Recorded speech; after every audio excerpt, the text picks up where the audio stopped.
Salut les Tischkes, salut les Meches. Aujourd'hui, on joue, on review, on donne des cravates, on parle d'un super jeu, c'est Hellbringers. C'est parti.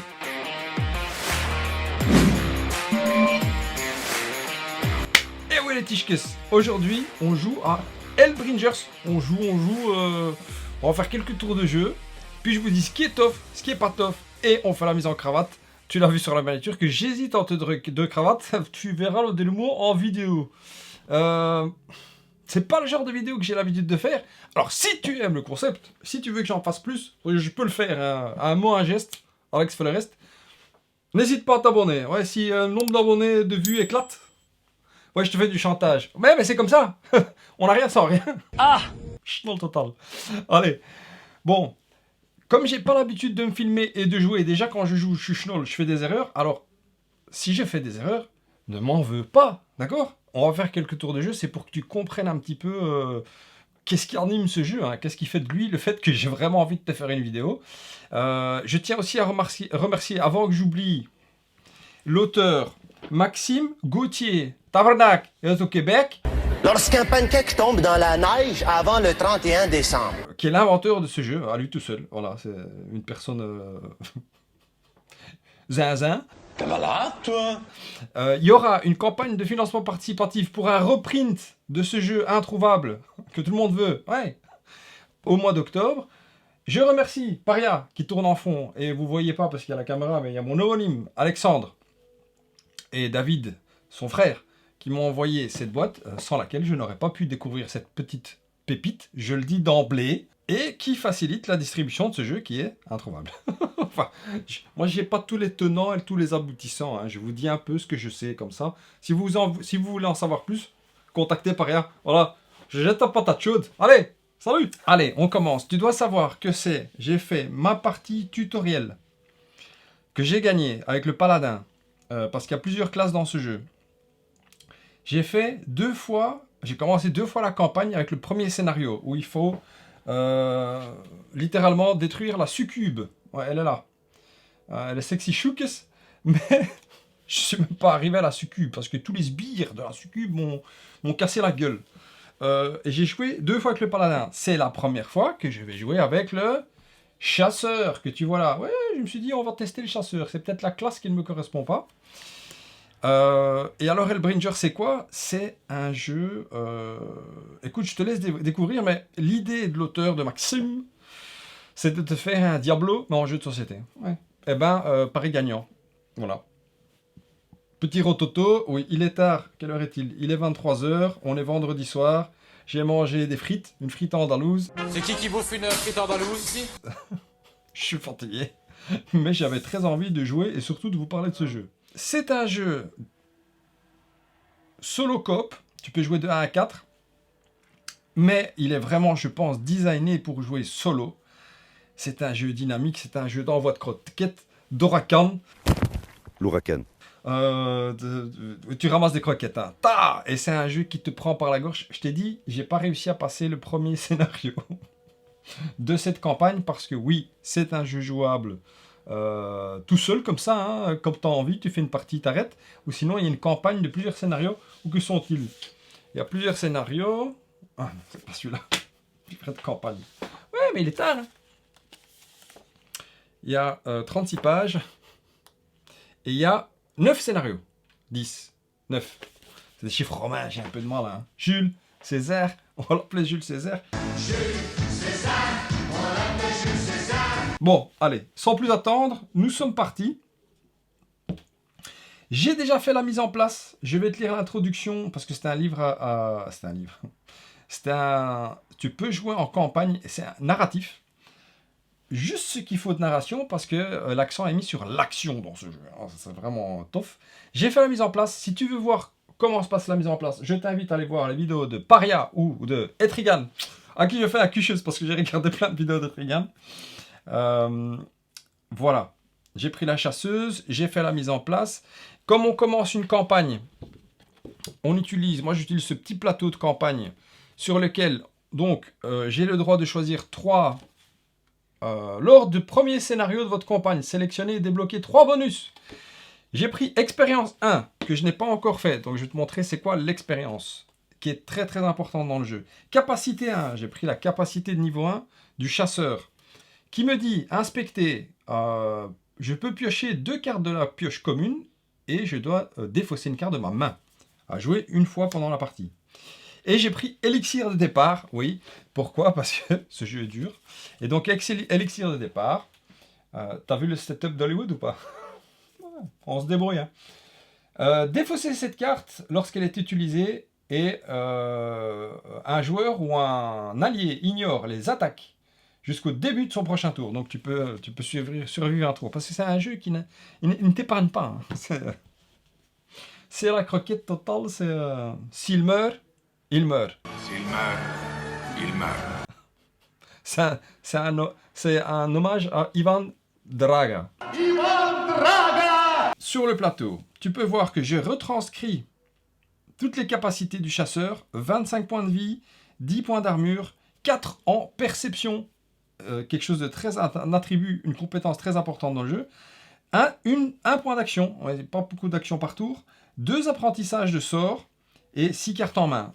C'est une des seules classes qui peut avoir 6 cartes en main. Alors, voici ma main de départ. J'ai choisi l'arc à flèche du chasseur, parce que tu as le droit de choisir les cartes du chasseur. Il y avait une dague et un arc à flèche. Pour moi, un chasseur, c'est un arc à flèche. La particularité, c'est que pour équiper l'arc à flèche comme c'est une arme à 2 mains, tu prends 2 slots. Voilà. Ça donne un dé rouge plus 3 dés d'acide, les verts, plus un dé rouge si j'ai au moins 6 en perception. J'en ai 4 pour l'instant. Et ça coûte 1 point d'action pour l'activer. J'ai un lien de confiance, qui est un sort vert de druide, je pense. J'ai un compagnon elfe qui est noir. L'orbe, elle est noire, ça veut dire que l'orbe, elle est neutre. C'est-à-dire que tout le monde peut l'utiliser. On peut utiliser aussi les sorts des autres ou les armes des autres. Mais si on utilise un sort, il est jeté. On ne peut pas l'apprendre. Une armure de plate pour 3 actions qui donne 25 points d'armure. Ça, je pense que c'est bien de l'avoir au début, mais j'ai qu'un point d'action. J'ai un sort Inferno. Beaucoup de dés qui coûtent 3 et j'ai mon élixir de départ. Alors, je dois prendre une carte ici des ennemis élites. Tu as les ennemis normaux qui sont là, les ennemis élites et pas élites mais un peu avancés. Et tu as le boss du fin de niveau.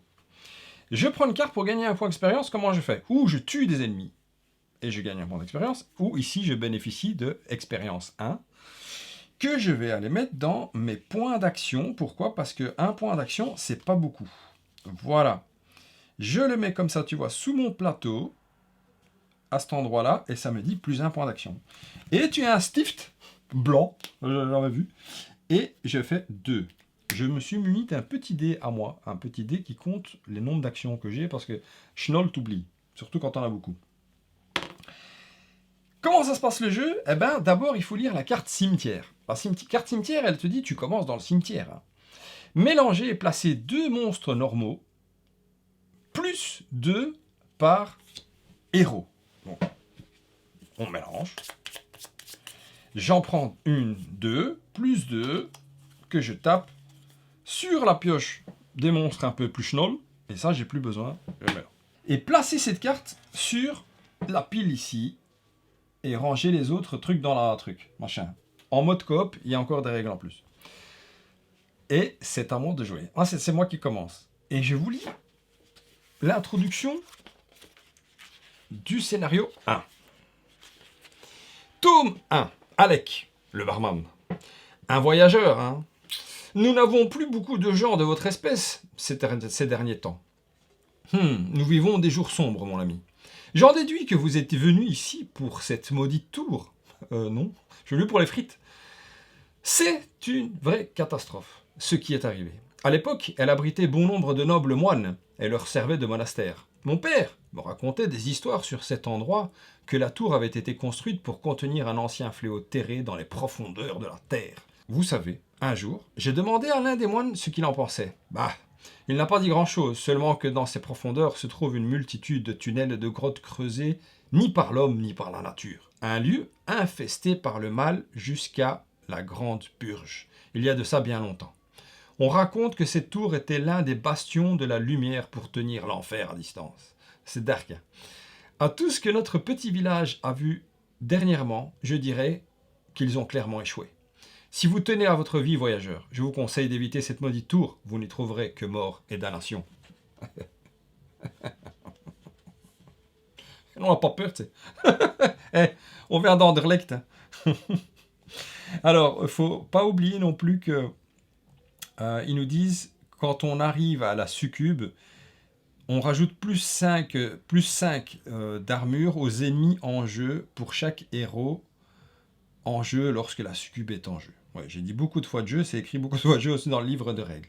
À savoir que c'est un jeu qui ici, c'est un one-man show. Hein. Le jeu, Maxime a tout fait lui-même, donc il y a des petites coquilles à gauche, à droite, mais c'était le premier print. Si tu entends de la musique, c'est parce que ils regardent tous un film turc en haut et il y a souvent de la musique. Je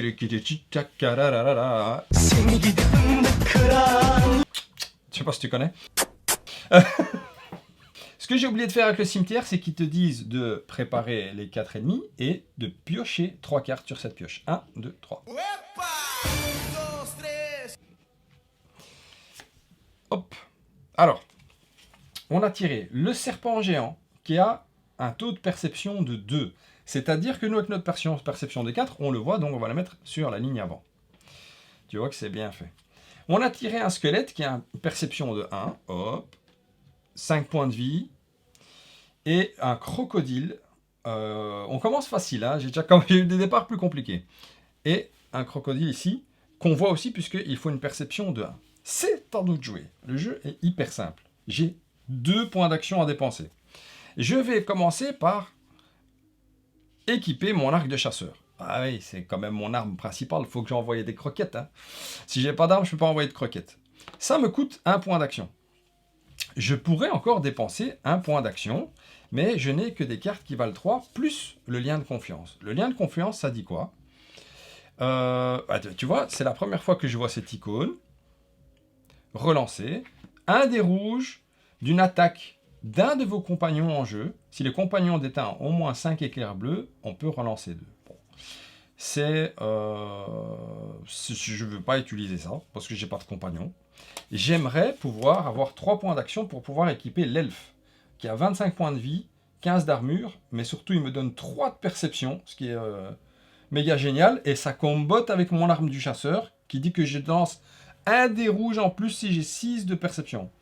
Et le chasseur, lui, il me rajoute 3 dés rouges, puisqu'il a un arc long elfique. Bon.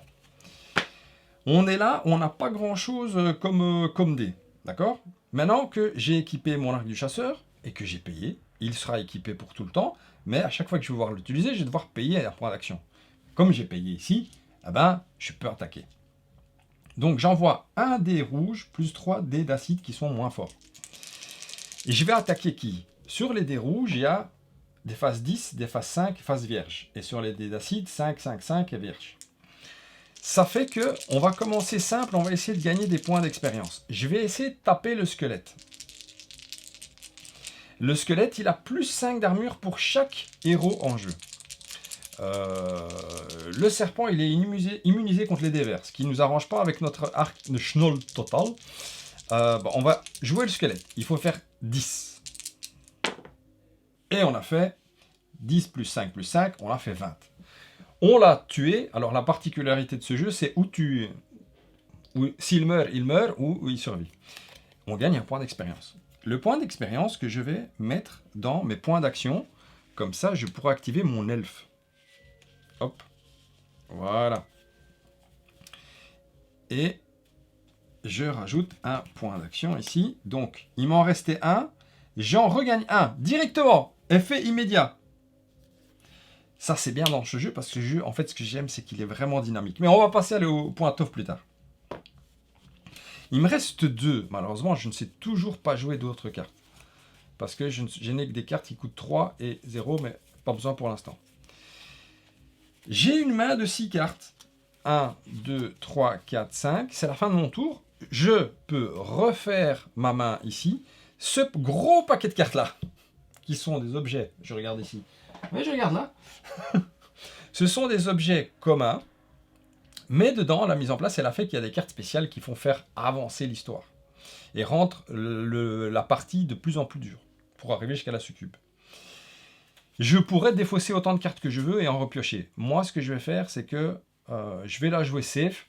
1, 2, 3, 4, 5 cartes en main avec mon élixir de départ. J'ai une main de 6, je pioche une carte. Hop. J'ai pioché pétrification pour 0. C'est un sort neutre que je pourrais apprendre si votre maximum de points d'action est supérieur aux actions d'un ennemi en vue ou hors vue. Son habilité ne s'appliquera pas jusqu'au début de votre prochain tour. Par exemple, j'ai pas d'exemple. Pas évident, hein? C'est comme ça. Bon, je sens par contre, ça, j'ai un truc que j'avais pas vu, c'est que... Alors, je ne joue pas avec toutes les extensions, ça aussi je l'ai pas dit. Je joue avec les jeux de base. Je ne joue pas avec butin et marchand, avec bestiaire et sort interdit, et quête et événement. Pourquoi? Parce que je m'en sors déjà pas ici. Alors si je rajoute des trucs, mais pour te dire qu'il y a énormément de rejouabilité, parce que ce sont des extensions qui sont picobello, elles rajoutent vraiment des chouettes trucs, d'après ce que j'ai vu à la téloche, sur Hollywood. Donc moi, j'ai fini mon tour, maintenant c'est aux ennemis de jouer, hein. Moche. Le crocodile et le serpent vont tous attaquer en même temps. Mais pour savoir qui est-ce qu'ils vont attaquer, on va lancer ce petit dé orange, tu vois, avec plusieurs faces. Ça va déterminer qui ils vont attaquer. Et ils vont attaquer le héros. Voilà. Alors, ça, c'est simple. Je vais prendre en compte tous leurs dés. Le crocodile a 2 dés rouges et le serpent géant, il a une morsure venimeuse, 3 dés verts. J'ai 25 points de vie plus 10 points de armure, ça fait 35. S'ils font 35 ou plus, c'est cuitas les bananas. Et ils font 20. Ah, on s'en sort bien. Ouais, juste, le début est facile, ce sont des monstres faciles. Ils ont joué leur tour, c'est à nous de jouer. J'ai maintenant 3 points d'action. Je vais équiper mon super copain. Non, il est où? Mon copain l'elfe. Ouais, voilà. Ok, je vais mettre là. Il a 25 points de vie, 15 points d'armure, et il a 3 éclairs bleus qui ne sont pas tout le temps utilisables, mais il a une capacité, qui est infinie, qui dure jusqu'à la fin de la partie, qui va me donner 3 points d'action supplémentaires. 6. Je me trompe. Mais non, c'est pas ça. Mais non, c'est pas ça. Donc j'avais 3 ici. Hop. Mais qui va me donner plus 3 en perception. On passe à 7. Ça commence à être sérieux. Tu verras, plus tard, il y a des monstres où il va falloir avoir beaucoup de perception. J'ai joué mes 3 points d'action. Je peux activer directement mon elfe. Ah oui, parce que j'ai payé. Et mon elfe, il a un arc long. Et il lance 3 dés rouges. On va le faire, c'est gratuit. Parce qu'on va payer. On peut aller jusque 30 ici. On va aller attaquer le serpent géant qui a un total de 15 à battre. Et on fait 25. Facile. Hein. Facile total. Il est cuitas les bananas, on gagne un point d'expérience. Et le point d'expérience, je vais le mettre dans quoi? Est-ce que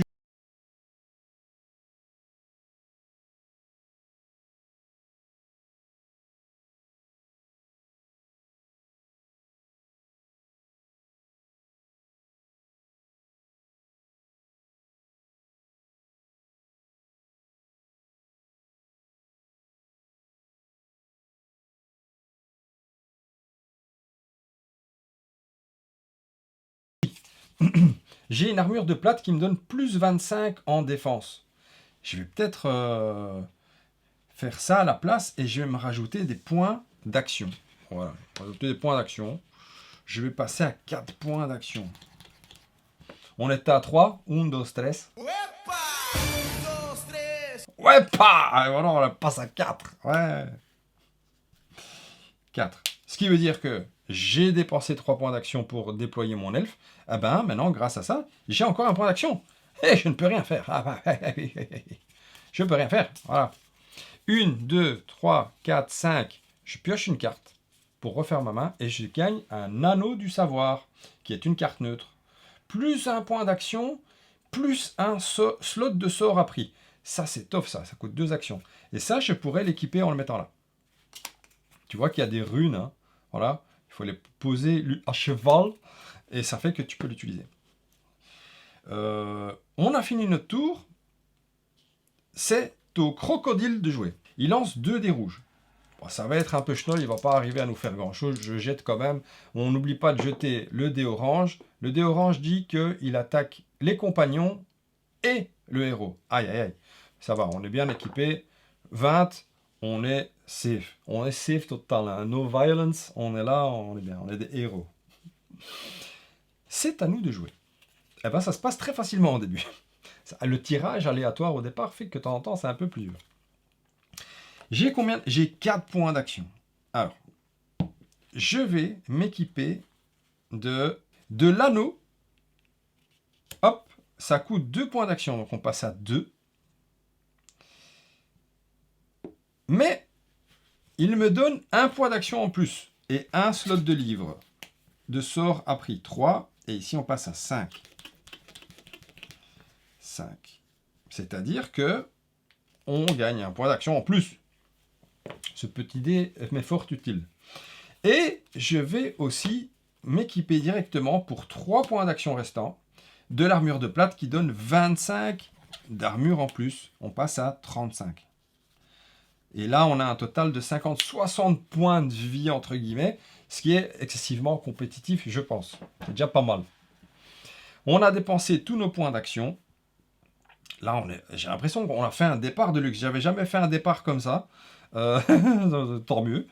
Et donc, 1, 2, 3, 4. On tire 2 cartes. 1, 2. Et on tombe sur une relique de puissance qui donne encore un point d'action en plus qu'on peut attacher à un objet qu'on a déjà équipé. Oh, et ça c'est une carte Kickstarter. C'est la première fois que je la vois. Armure de l'original. Pour te dire, en fait, la plupart des cartes, c'est la première fois que je les vois parce qu'il y en a tellement. Et encore, j'ai pas toutes les extensions qui sont mélangées dedans. 15 points d'armure, 2 points d'action, plus 2 à la main, plus 5 pour chaque autre carte de l'original équipée. Une carte spéciale, armure de l'original. Très bien. Et ça coûte 6 points d'action pour se l'équiper. Ah, c'est fort, ça. Hein. Très très fort, mais ça coûte. C'est pour les riches. 1, 2, 3, 4, 5, 6. Ouais, je suis comme ça, t'as vu, parce qu'il y a une caméra là, et j'ai l'impression que je dois te parler là. Je suis dans le total. On a fini notre tour. Tu verras que à la prochaine fois qu'on va piocher, il y aura des cartes un peu différentes. C'est au crocodile de jouer. Il est toujours aussi schnoll, et il va... Ah, on a fait une phase spéciale. Cette phase-là nous dit... qu'on se protège des attaques, mais on doit défausser 2 cartes. Aïe, aïe. Et on va défausser quoi? On va défausser la putréfaction. Voilà. Comme ça, pas besoin. Et on va défausser... On va défausser... Ouais, si tu entends du bruit, c'est parce qu'ils vont tous aller au lit. Et ça fait du bruit. Oh, qu'est-ce que je vais défausser? Inferno, lien de confiance. Je vais défausser Inferno. Voilà. Et c'est à nous de jouer. On a 5 points d'action. Et là, qu'est-ce qu'on va faire? On a 5 points d'action. Je vais équiper la relique de puissance. Ça me coûte 1 point d'action. Donc je passe à 4. Que je vais équiper sous l'anneau du savoir. Et ça va me donner encore 1 point d'action. Donc on passe à 6. On était à 5, on passe à 6. Et donc, on était avec 5, on repasse à 5.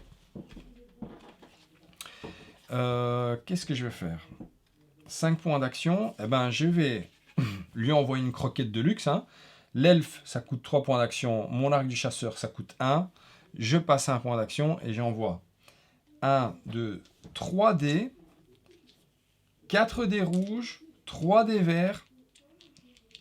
Et si j'ai au moins 6 en perception, j'envoie encore un dé rouge. Ah. Paf. Oui. Oui. 10, 20, 30, 35. Oula, 35 c'est pas beaucoup pour autant de dés. Heureusement, il avait que 20 de défense. Cuitas les bananas. Hop. Où est-ce qu'on va aller le mettre? Est-ce qu'on se rajoute des points de vie ou des points d'armure? Moi, je dirais des points de vie quand même. Hein? Voilà, 5 points de vie en plus. Parce qu'en termes de perception et d'action, je pense qu'on est pas mal. Donc, on passe à 30 points de vie. Notre tour est fini. On n'a que 3 cartes en main. Ce qui veut dire qu'on doit piocher 3 cartes. 1, 2 et 3. Oh là là là là. Ce sont 3 cartes qui sont des cartes vraiment différentes des cartes équipement communes, puisque on va rentrer dans la crypte. +1 à tous les ennemis en jeu. Ça veut dire que les ennemis, on va devoir avoir +1 de perception pour pouvoir les voir. Effet immédiat. +2, piocher 2 cartes sur la pioche des monstres. On pioche 2. 1, on tombe sur l'ours. Perception 2, on peut le voir. Effet immédiat, défausser une carte en main aux cibles attaquées. Donc, quand il attaque, il faudra défausser une carte. Pioche une deuxième carte. Vipère des cavernes. C'est marrant parce que j'ai jamais vu ces monstres. Perception 6. Pour l'instant, on le voit. Mais, comme on est dans la crypte, ça dit +1 à tous les ennemis en jeu. Ça veut dire perception 7. On ne le voit pas. Il est caché là-bas dans l'ombre. Lui, il nous voit par contre. Et ensuite, ça nous dit piocher une carte sous la pioche commune et placer cette carte dans la pile ici, au-dessus du cimetière. Donc, je vais piocher une carte au hasard, hein, la dernière, hop, pour faire notre main évidemment, puisqu'on a pioché des cartes qui ne rentrent pas en main. Et on a un deuxième compagnon, le loup. Ensuite, on a une carte confrontation qui nous dit, effet immédiat, c'est une carte KS aussi. Dévoilez 2 ennemis, ajoutez-en un en jeu, défaussez cette carte confrontation et l'ennemi restant. On va piocher 2. Ici, on a pioché le gardien des ténèbres. Ok. Et le diablotin. Où il faut 8 de perception. On va avoir plus facile à dégommer le diablotin. Donc je vais jeter le gardien des ténèbres et je vais mettre celui-là qui est hors vue. Parce qu'il faudra 9 de perception. Pour l'instant, on ne voit que l'ours. On défausse cette carte. Et on a tiré le tome 2. Lisez le tome 2 du scénario en cours et appliquez l'effet indiqué. Piochez une carte sous la pioche commune. Hop, pour faire notre main.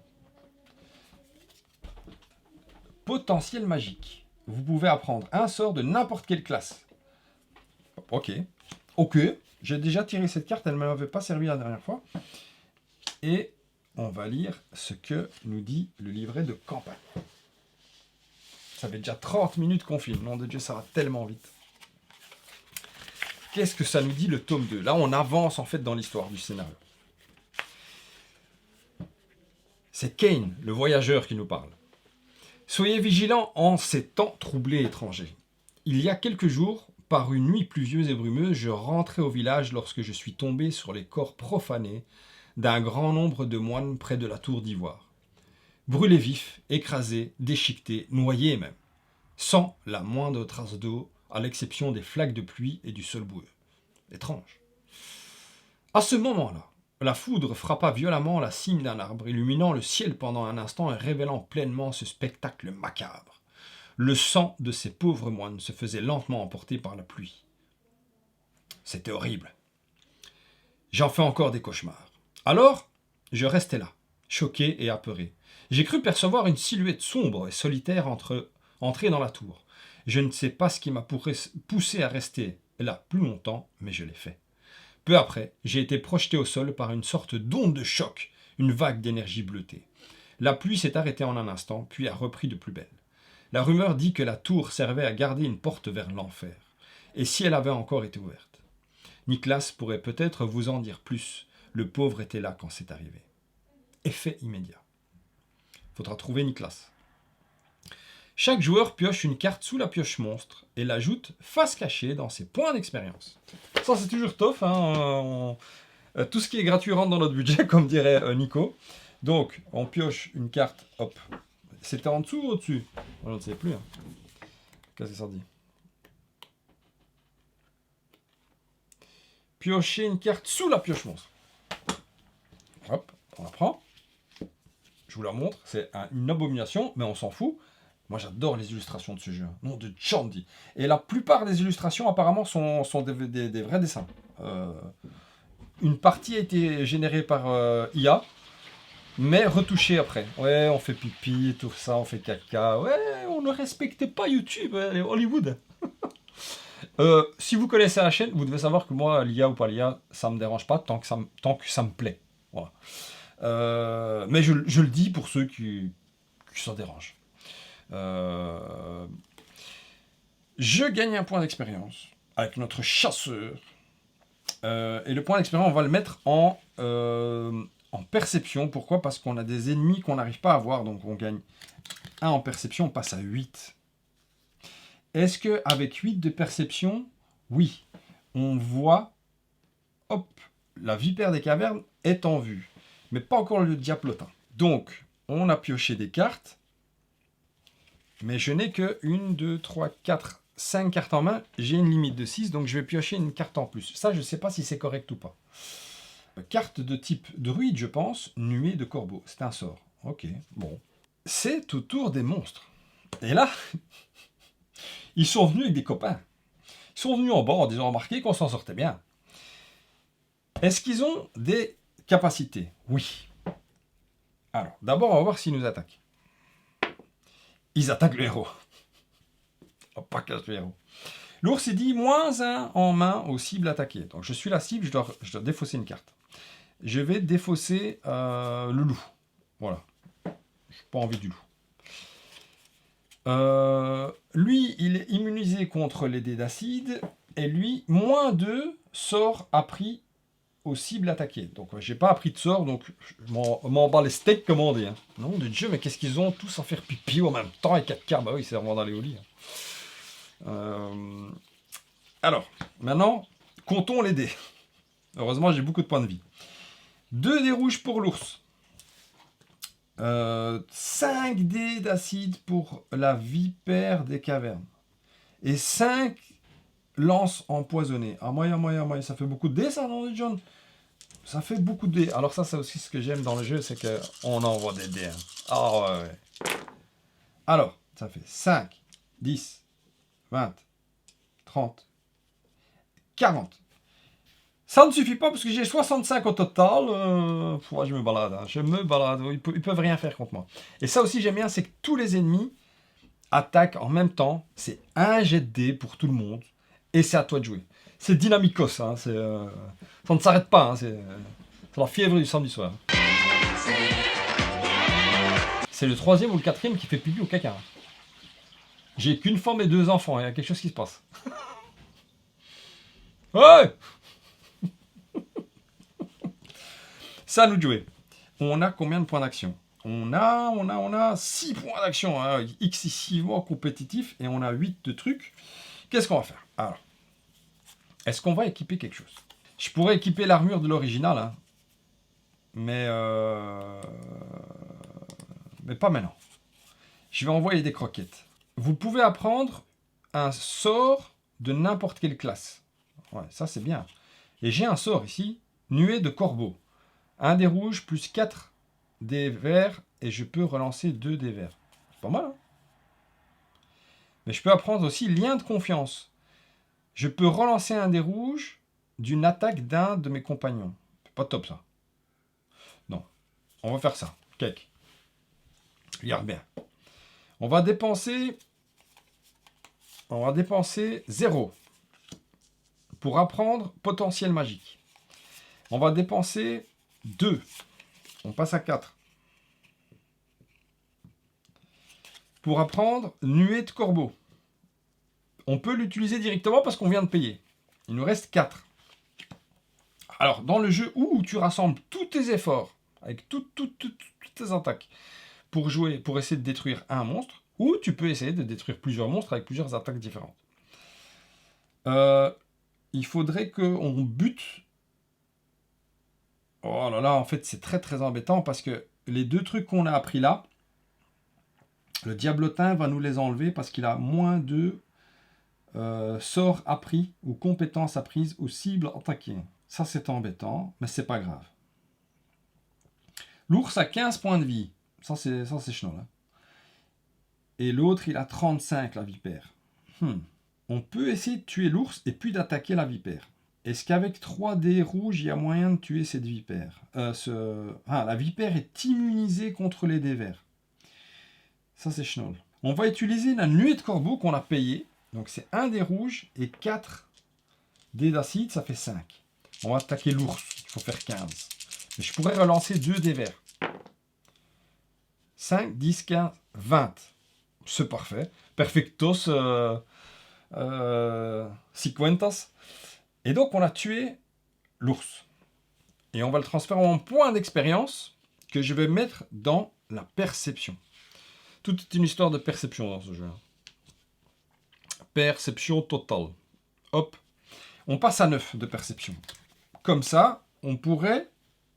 On passe à 9. Donc, on voit le diablotin. Hop, le diablotin. On t'a vu.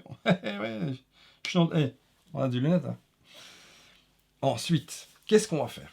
Il nous reste 4 points d'action. Je pourrais tuer ce diablotin pour qu'il m'empêche de... Pour qu'il n'enlève pas mes sorts appris, mes compétences apprises. Je vais faire ça. J'ai 4 points d'action. Je vais utiliser. Donc, on a utilisé la nuée de corbeau. On va utiliser l'arc du chasseur et l'elfe. Ça fait 4 points d'action. Donc, c'est certain, on va le dégommer total. Hein. On va le choper là. Ouais, le récap. 1 dé rouge. 2 dés rouges parce qu'on a une perception de plus que 6. 3 dés d'acide pour le tir à l'arc. Et 3 dés rouges pour le compagnon. Ouais, elle n'a aucune chance. Ça se passe très très bien. Hein. Très très bien. Il n'y a aucune partie qui s'est passée aussi bien. Et on fait largement assez puisqu'on fait 5, 10, 20, 25, 30, 35. On l'a fait 35 dégâts. Il en fallait 20. Hop! On va mettre ce point d'expérience où qu'on va le mettre. Où qu'on va le mettre. J'ai jamais eu autant de choses. Ça s'est jamais aussi bien passé. Donc je ne sais pas quoi faire. On va mettre 10 points d'armure ou quoi? Allez, on met 10 points d'armure. Voilà. On va mettre 10 points d'armure. On passe à 45. Sache que je ne vais pas aller jusqu'à la fin du jeu. Hein. Parce que ça durerait beaucoup trop longtemps, et moi je suis un fatigué, donc ça fait déjà 40 minutes, plus l'explication, plus ce qui est tough et pas tough, plus encore la mise en cravate, on va passer à 1 heure de vidéo. C'est fatigant le montage. Si tu veux voir des parties complètes, n'hésite pas, allez voir la chaîne d'Hollywood des Paria, Paria Officials, et la chaîne des Trigan, et Zugma a fait aussi une partie. C'est ce que j'ai trouvé. Hein. Le reste, t'as qu'à trouver tout seul. Hein. Je peux pas tout te donner. Hein. Je peux t'apprendre à pêcher si tu veux. Mais je ne vais pas te donner le poisson hein, directement. Si tu veux encore avoir des vidéos pareilles, n'hésite pas. Hein. Abonne-toi parce qu'on est bientôt 300 000. Eh oui, José, 300 000. Bon, j'ai regardé. Hein. C'est une courbe qui est assez lente. En tout cas, je vous remercie tous ceux qui s'abonnent. Parce que ça fait plaisir. Vraiment. Et c'est comme ça que nous, on sait que ça marche. Tu vois. Tu ne viens pas juste comme ça en coup de vent. Tu viens et tu dis, je vais revenir. Tu vois. Donc, on t'envoie des cuches. Et n'hésite pas à dire à tes voisins et tout de s'abonner parce que la courbe est quand même assez lente. Ouais. Allez, on continue. Encore un petit tour de jeu. Parce que là, en fait, tu as vu quasiment toutes les mécaniques. Tu as vu les tomes, tu as vu les cartes confrontation, tu as vu le changement de niveau, tu as vu la continuité du lore, tu as vu combien de textes on a, tu as vu comment marche la pioche, les combats. La seule chose que tu n'as pas vu, c'est quand on va arriver au fin fond des enfers et on va affronter la succube. La succube qui est là, maintenant que tu connais un peu le jeu, 85 points de vie plus 15 points d'armure, elle est pas chenole. Succube ne peut être attaqué si la carte démon mage noir est en jeu. Ah oui, je ne sais pas c'est quoi mage noir. Hein. Je ne sais pas. Moins 2 XP aux cibles attaquées. Elle m'enlèvera à chaque fois 2 points d'XP. 12 dés rouges. Mais dis-moi pas que c'est pas vrai. On peut transpirer. En fait, j'y vais pas jusqu'au bout pour que tu vois pas comment je perds. Quand tu l'as tué une fois, il y a une deuxième phase. Ouais, c'est le double effet qui se coule. Et là, elle a 85 points de vie et 30 points d'armure. Non, de chandi.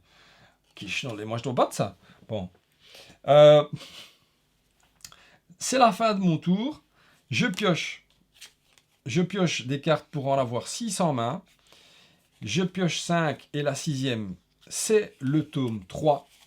J'ai pioché quoi? J'ai pioché une baguette d'éclair de feu qui donne plus 1 en apprentissage de sort, 2 dés rouges pour les éclairs de feu, plus 1 pour chaque connaissance qu'on a. C'est pas mal, hein? Mais ça peut aussi servir de... Tu vois, on peut la glisser sous une carte, ça donnera plus 1 de connaissance. Ouais, c'est pas mal. Double effet qui se coule aussi. Le globe de noyade, c'est un sort super fort. 8 points d'action, 7 dés rouges, plus 1 pour chaque... Oh là là là là. Ah, ça, c'est très très fort, ça. C'est très très très fort, mais j'ai pas assez de points d'action.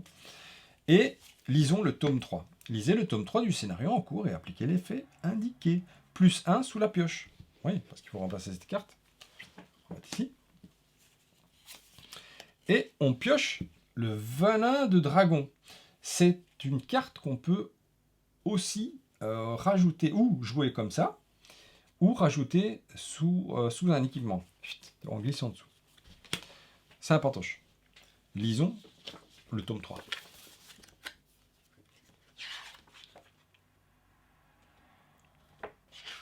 Pas le bon scénario. Ici. Tome 3. Niklas le survivant. Oh, oh, horrible! Ouais, je fais très bien l'acteur d'Hollywood qui a peur. Tout simplement horrible. Je ne peux pas. Je ne peux pas. Je le vois encore. Même lorsque je ferme les yeux. Ses ailes démoniaques, recroquevillées sur elles-mêmes comme un cocon dans l'obscurité de cette pièce maudite. J'ai entendu sa voix glaciale qui parlait la langue interdite, la langue des démons. Avec un accent belge. J'ai vu ses ailes se déployer, révélant la créature qu'elle couvrait. C'était une femme d'une beauté inégalée, nue comme un nouveau-né. Un peu pervers, hein. Mais le mal que je sentais émaner d'elle me terrifiait. Moi, j'ai tout de suite une question pour l'auteur. Maxime, je ne sais pas si tu vas voir cette vidéo. Tu dis dans le texte qu'elle est nue. Moi, je ne vois pas de nudité ici. Hein. Je vois que tu l'as habillée. Hein. Je suis déçu. Je te le dis de but en blanc, hein, from but to right. On était où? Sous la faible lumière émise par les torches de cette obscurité artificielle, sa peau semblait écailleuse et reluisante. J'ai honte de l'admettre, mais son charme était tel que je ne pouvais détourner mon regard.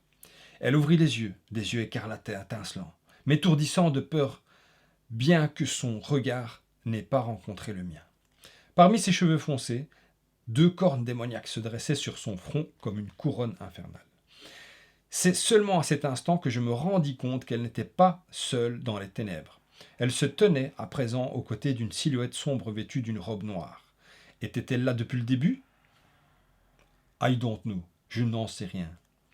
Elle tourna ses yeux vers cette silhouette et puis il sourit. Et puis lui sourit.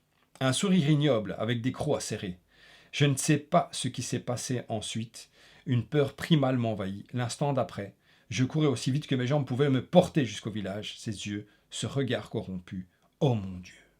Oh my God. Effet du tome. Les bonus des cartes, ici, dont la crypte, n'est pas appliqué jusqu'à la fin du prochain tour des ennemis. C'est-à-dire que je n'ai pas besoin de ce bonus de perception pour voir les ennemis, mais pour moi, ça ne change rien, puisque je suis perceptionniste. J'ai 9. Jamais eu 9. Comment est-on arrivé là? Comme quoi, les classes changent beaucoup. Hein. J'ai jamais été aussi à l'aise. Évidemment, le tirage de cartes et tout ça, mais je pense que le chasseur là est un peu plus fort que le paladins. Ou le paladins, moi je ne sais pas le jouer. Ça, c'est peut-être fort possible.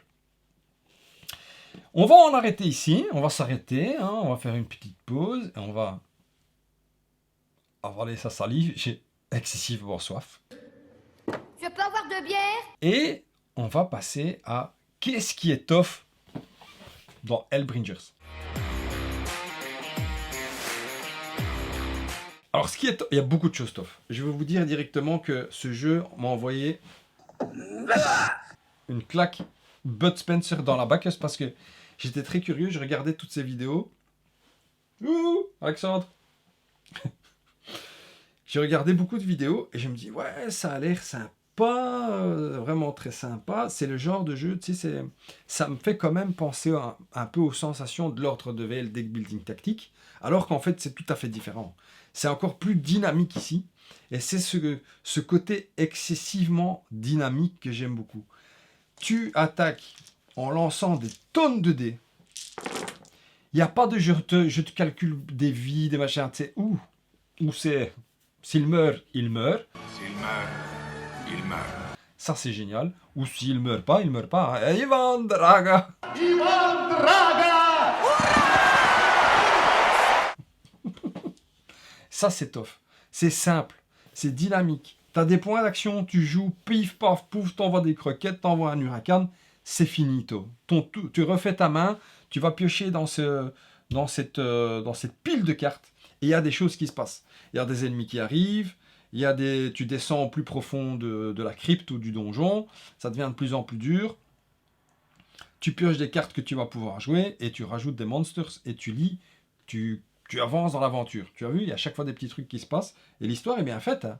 Bon, moi, je sais pas ce qui se passe après parce que je suis bloqué.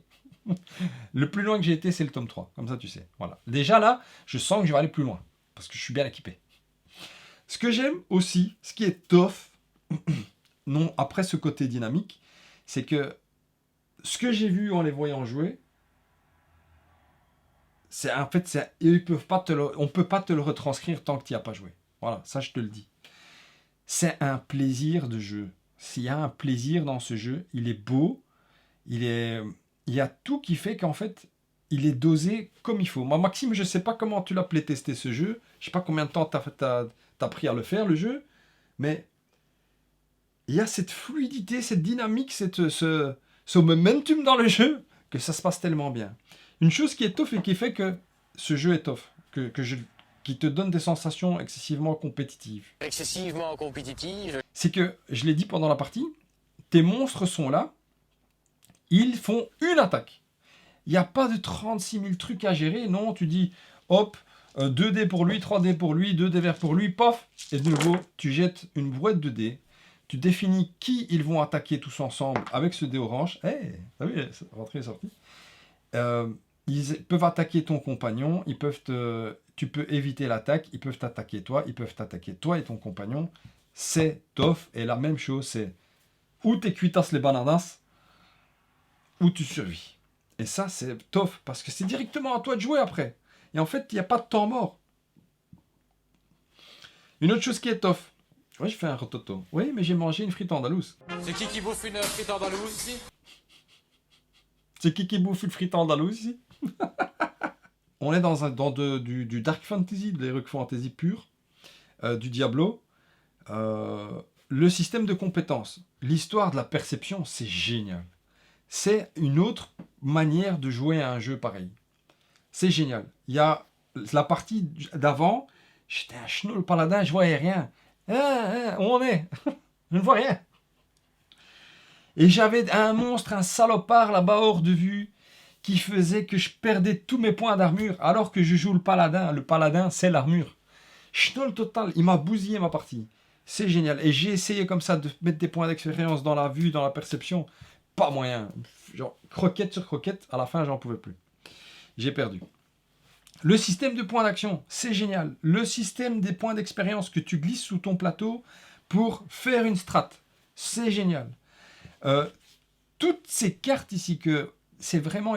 Maxime, corrige-moi dans les commentaires si tu vois ça, si c'est faux, mais il dit qu'il a voulu faire un Diablo. C'est un Diablo, c'est un jeu où tu vas te ramasser plein de monstres en même temps, tu vas te débattre, tu vas lancer des sorts qui vont toucher un ennemi, des sorts qui vont faire des AOE, et tu vas ramasser du loot, et tu vas t'équiper de ce qui te correspond le mieux au moment même.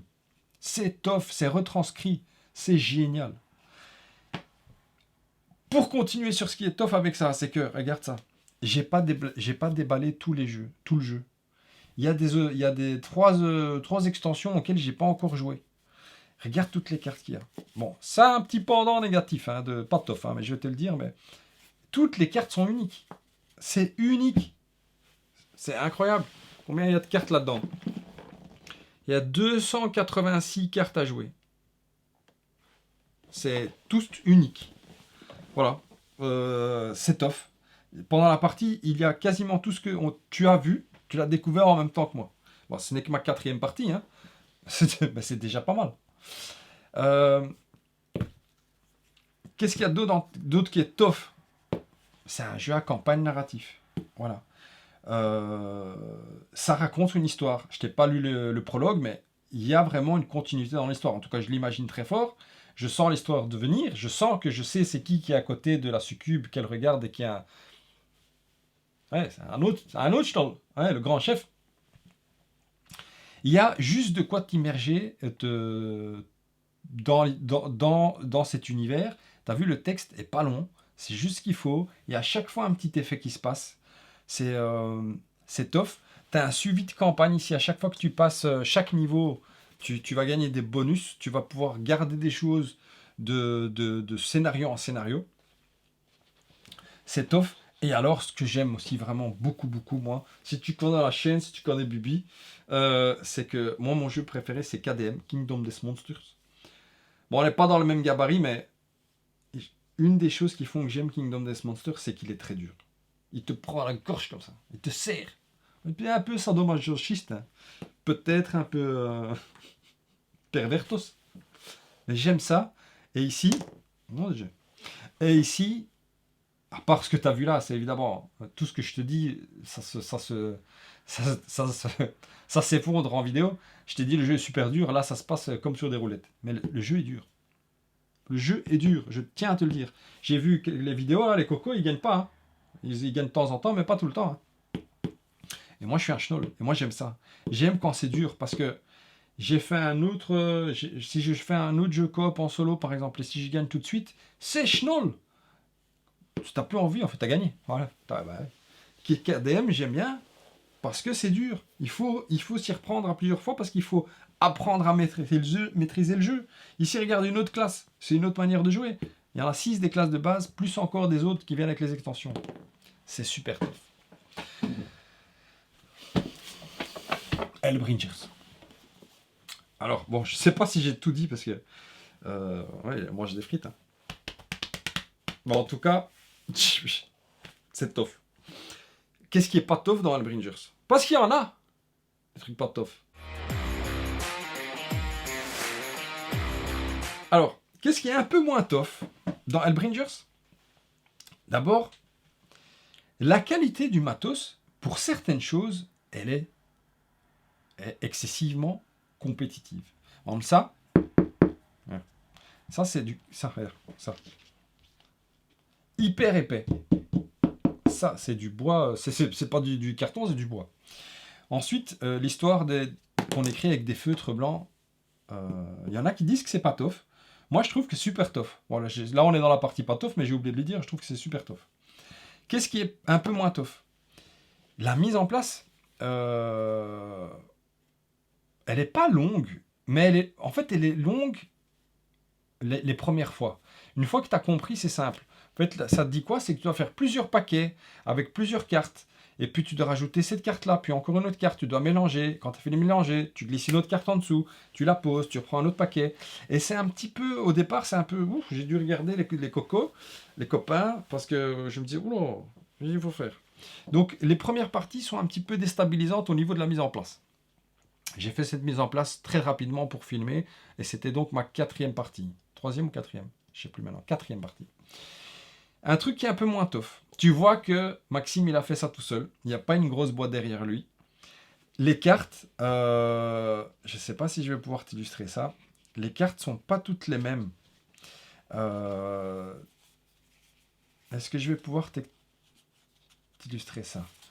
Il y en a certaines qui sont... La colorimétrie est différente. Voilà, ici. Je ne sais pas si tu vas le voir, mais tu as 3 colorimétries différentes ici, pour le dos des cartes. Tu vois? Comme ça. Et ça, je sais pas à quoi c'est dû. Mais tu sens que c'est le premier jeu de quelqu'un qui a fait ça tout seul. C'est pas que c'est pas top, je dois te le dire, mais pour moi, ça, c'est juste parce que je dois te le dire. Parce que jamais moi, j'aurais pu faire ça. Donc, je sais. Et ça change rien au jeu, en fait. Et j'en reviens aux cartes. Il y a des cartes qui sont plus épaisses que d'autres. Il y en a qui sont plus fines. Je sais pas si, Maxime, tu les as imprimées toi-même chez Vistaprint. Je te fais quelque chose.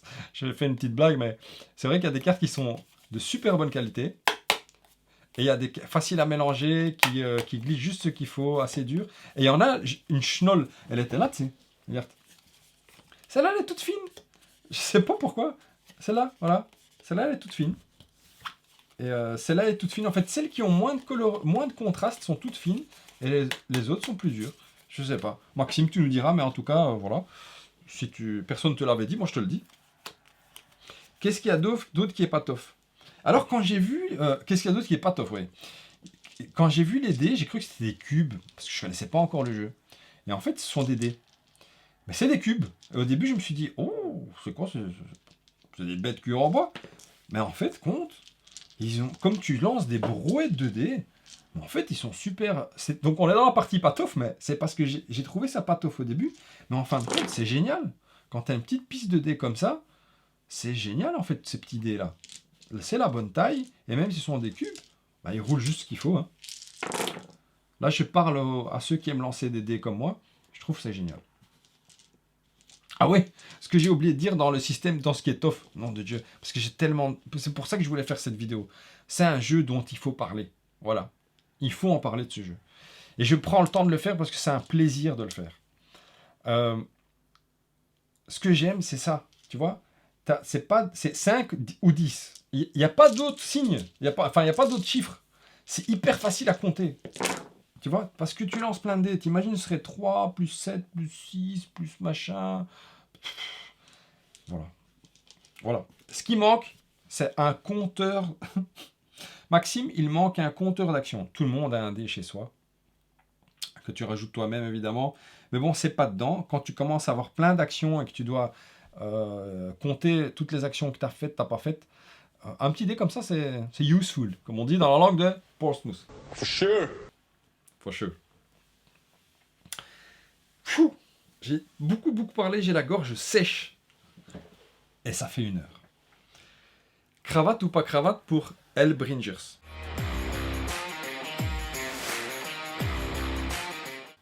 Un jeu pour les 12 ans et plus, 1 à 4 joueurs, 45 minutes par joueur. Moi, ça dure plus que 45 minutes, parce que je suis un peu schnoll. Un jeu de Maxime Gauthier. Un jeu de cartes solo coop. Cravate ou pas cravate. Bon, pas trop de suspense, hein, parce que tu l'as vu sur la miniature. J'en ai mis 2. J'en ai mis 2 sur ce jeu.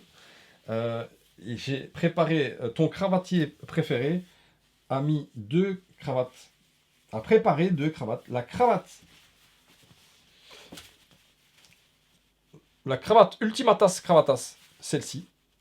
Je salue Laurent qui m'a envoyé avec sa chérie cette cravate. C'est la cravate ultime. Hein. Il n'y a pas mieux sur la chaîne. Personne n'a cette cravate sur Hollywood. Et la cravate d'or qui est une cravate... c'est la meilleure des cravates avant celle-là. C'est la meilleure des cravates. J'ai préparé ces deux-là, pourquoi? Parce que ce jeu m'a envoyé une claque dans ma bacchus.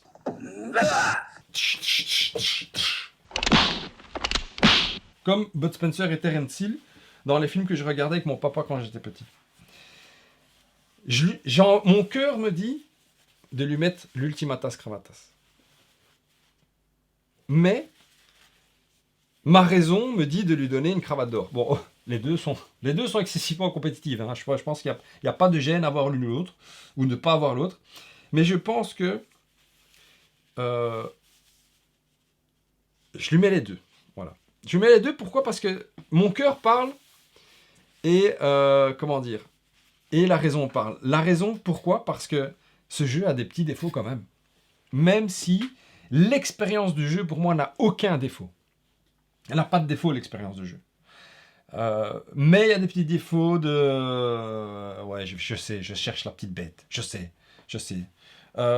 Mais c'est comme ça, voilà. Ultimate Task, il a 2 cravates ce jeu. Je crois que j'ai jamais fait ça sur la chaîne. Maxime, c'est bingo. Toutes mes félicitations. Merci à Paria de prendre.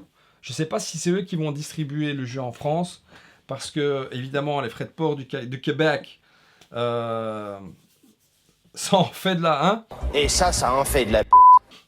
Si vous connaissez le sketch. En tout cas, félicitations. Et merci d'avoir envoyé ce jeu, parce que j'ai découvert un jeu qui, voilà, c'est le genre de jeu que j'aime. Un jeu dynamique, un jeu dur, un jeu qui se renouvelle, un jeu qui te surprend, un jeu qui te... si tu aimes Diablo, bah, tu peux le retrouver ici. C'est vraiment ça. Tu as réussi à le retranscrire, Maxime. Mr. Gauthier. Non, Dieu, c'est pas possible. Si ce genre de vidéo vous plaît, non de jeu, ça suffit, hein. Si ce genre de vidéo vous plaît, où on joue, on review, abonnez-vous. Faites-moi plaisir et abonnez-vous. C'est comme ça que moi je peux le voir si ça vous plaît ou pas. Et puis ça me fait plaisir à moi aussi. Voilà. Je fais un cuchus à ceux qui soutiennent la chaîne via le Ko-fi. On se retrouve pour une prochaine vidéo. Et je vous dis ciao. Vous saurez jamais si j'ai gagné ou pas. Voilà, je vous le dirai peut-être plus tard. Ciao. Ciao.